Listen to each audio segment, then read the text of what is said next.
반갑습니다, 여러분. 오늘은 항상성 중에서 가장까지는 아니지만 아주 중요한 우리 혈당 조절 부분에 대해서 이야기를 해보려고 합니다.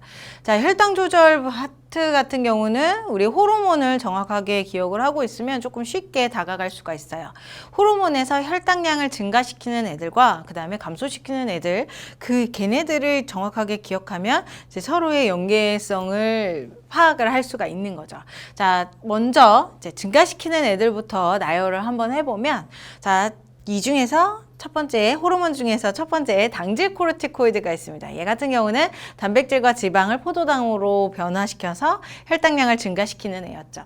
그 다음 두 번째가 누구였냐면 에피네프린이라고 하는 애가 있었어요. 그럼 얘 같은 경우는 이제 글리코젠 다당류죠. 다당류의 글리코젠을 포도당으로 분해시켜서 혈당량을 증가시키는 역할을 했고요. 그다음 마지막으로 아주 중요한 글루카곤이라고 하는 애가 있었죠. 글루카곤은 이제 글리코젠을 포도당으로 해서 혈당량을 증가시키는 역할을 했습니다.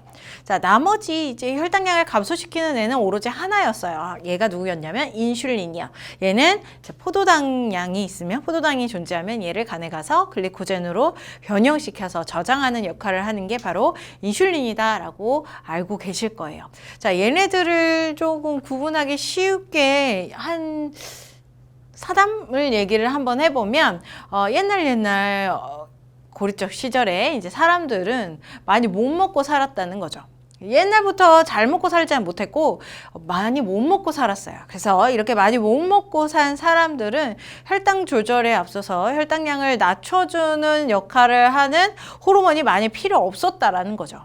너무 굶었으니까 내가 밥을 먹어봤자 많이 못 먹고 이제 조금 먹었을 테니까 혈당량을 낮춰주는 역할들을 하는 애들이 많을 필요가 없었어요, 굳이.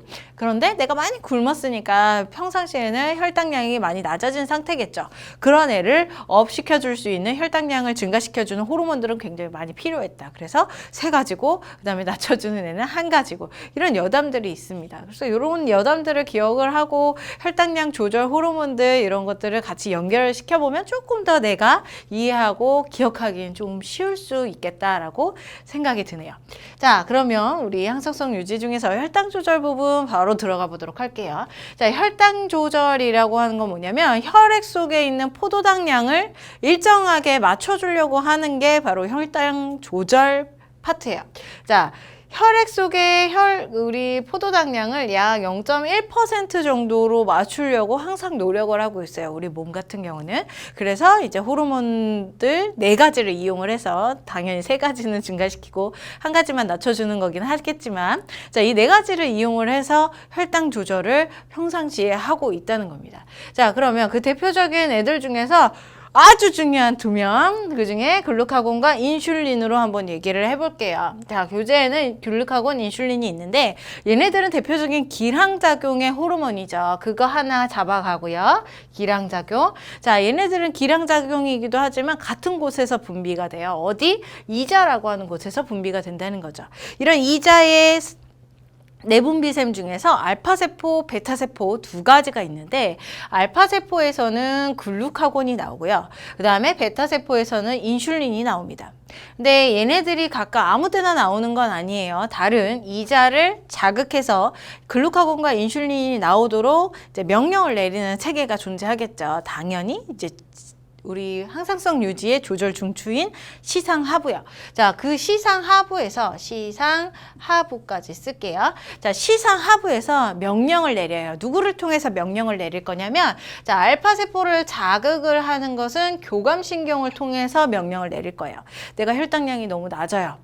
많이 굶었어요. 그랬을 때 이제 시상하부에서 교감신경을 자극을 해서 이자를 자극을 해라 라고 얘기를 하면, 이 이자가 자극을 받으면서 알파세포에서 글루카곤이 나오게 된다라고 볼 수가 있겠죠.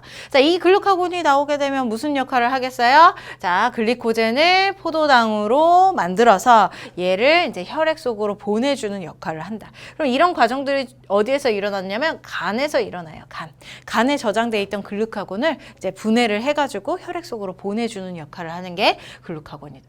글리코젠을 글루카곤이 분해를 해서 보낸다. 이렇게 얘기를 해줄 수가 있겠습니다. 그런데 내가 밥을 먹은 직후예요. 이제 밥을 먹었어.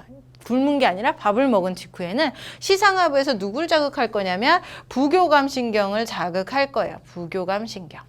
그러면 이 부교감신경이 이제 다이렉트로 이자한테 가서 이제 베타세포를 자극을 하겠죠. 그럼 베타세포에서 인슐린이 나오게 되면서 혈액 속에 있는 포도당들을 다 어디로 보낼 거냐면 간에 저장시키는 역할을 하게 될 겁니다. 간에 가서 글리코젠으로 바꿔주는 역할. 이게 바로 인슐린의 역할. 그래서 서로 길항적으로 작용을 해요. 이게 내가 혈당 조절을 할 때 가장 첫 번째로 작용되는 애들이에요. 글루카곤, 인슐린. 그런데 우리는 얘네들 말고도 두 가지를 더 기억을 하고 있죠. 그 중에서 에피네프린을 한번 얘기를 해보겠습니다. 자, 글루카곤이 했던 것처럼 에피네프린은 이런 작용을 해요. 글리코젠을 포도당으로 만들어주는 작용. 자, 에피네프린이죠. 얘를 이제 하나씩 거슬러 올라갈 거예요. 자, 에피네프린은 어디에서 나왔냐면요. 부신 속질에서 나왔어요. 부신 속질, 기관은 동그라미 칠게요.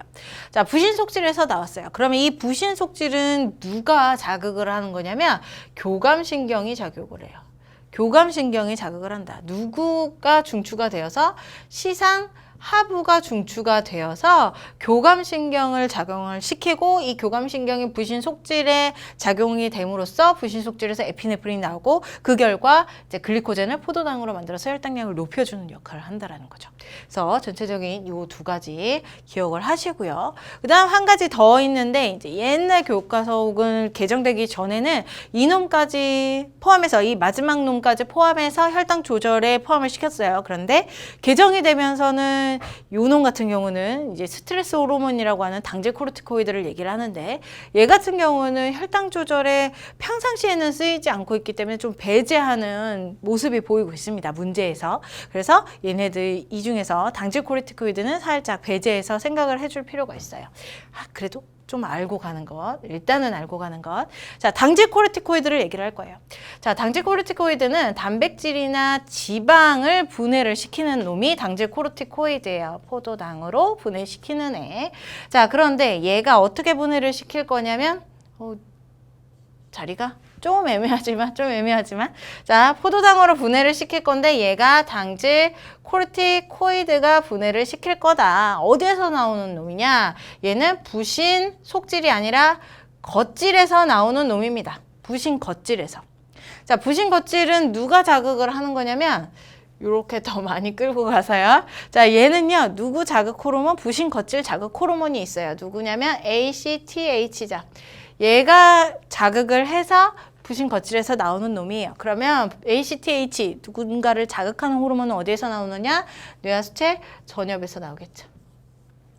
당연히 뇌하수체 전엽도 누구한테 명령을 받을 거냐면 시상하부에서 명령을 받아서 뇌하수체 전엽에서 이제 ACTH 나올 거고요. 그 결과 부신 겉질이 자극을 받아서 당질 코르티코이드 나오면 이제 단백질과 지방을 분해해서 포도당으로 만들 거예요. 그런데 자, 그런데 이 당질 코르티코이드는요. 평상시에 안 나온다고 그랬죠. 이렇게 혈당량을 조절하는 평상시에는 잘 안 나오고요. 내가 단식을 해서 막 일주일 굶었어요. 이럴 때 극한 상황에서 나오는 애가 바로 이 당질 코르티코이드예요. 그래서 내가 평상시에 뭐 한 끼 굶었다, 두 끼 굶었다 이 정도로는 안 나와요. 일주일, 막 2주일 이렇게 굶었을 때 내 몸에 내 기관을 이루고 있는 단백질이나 지방을 다 분해를 해서 이제 포도당으로 만들어서 이제 내가 에너지를 낼 수 있도록 만들어주는 이 당질 코르티코이드는 우리 요즘에서는 좀 빠지는 추세로 가고 있다는 거 알아두시면 될 것 같습니다. 자, 당질 코르티코이드의 또 다른 여담은 얘는 스트레스 호르몬이죠. 그래서 스트레스를 받게 되면은 이런 작용들이 일어날 수가 있다는 것도 알아두시면 좋을 것 같아요. 자, 그래서 여기 아래쪽에 설명들은 인슐린과 글루카곤에 대한 설명이 첫 번째로 나오고 있고, 그 다음에 두 번째는 부신 속질에서 분비하는 에피네프린 여기 위쪽에서 얘기를 했죠. 그 다음에 당질 코르티코이드도 여기 아래쪽에서 얘기를 했습니다. 이런 작용들이 일어나서 이제 우리 혈당 조절이 된다라고 볼 수가 있는 거예요. 이따가 문제를 풀 건데요. 문제를 풀 때 여기에 우리 조금 옛날 기출이다. 그러면 당질 코르티코이드까지 포함해서 혈당 조절을 하는 걸 문제에 적용해서 풀어보시면 될 것 같고요. 요즘 문제면 당질 코르티코이드를 아예 배제를 하시면 될 것 같아요. 문제를 풀면서 느낌을 찾아보도록 하겠습니다. 자, 한번 가기 전에 요 그래프도 한번 볼게요. 자, 요 그래프 같은 경우는 인슐린과 글루카곤에 대한 그래프예요. 아주 유명한 그래프고요. 자, 운동을 했을 때 이제 내 혈당에 따른 인슐린과 글루카곤의 분비 상향을 얘기를 하는 거죠. 자, 오른쪽으로 가면 갈수록 운동 시간이 증가를 하게 돼요. 그러면 이 운동을 할 때 내가 필요로 하는 게 뭐냐면 ATP라고 하는 에너지죠. ATP 에너지예요. 그리고 이 ATP는 어떻게 만드느냐? 포도당을 분해해서 세포호흡을 해서 요 놈을 만들어낸다고요. 결과적으로 운동을 많이 하면 많이 할수록 혈당량이 떨어지기 때문에 혈당량을 증가시켜주는 놈이 필요하다라는 거죠. 그래서 점점 증가시켜주는 글루카곤이 나온다라는 거예요. 대신 글루카곤이 촉진이 되게 되면 얘에 대해서 길항적인 작용을 하는 인슐린 같은 경우는 점점 감소하게 되겠죠. 얘네들이 길항작용을 하고 있는 모습이야. 대표적인 그래프의 모습. 한 놈은 올라가는데 한 놈은 감소하고 있는 이런 모습이 보인다면 이거는 대표적인 길항작용 모습이다라는 거 알아두시면 될 것 같죠. 자, 요것도 당연히 문제에서 풀어보게 될 겁니다. 자, 한번 문제로 넘어가 보도록 할게요.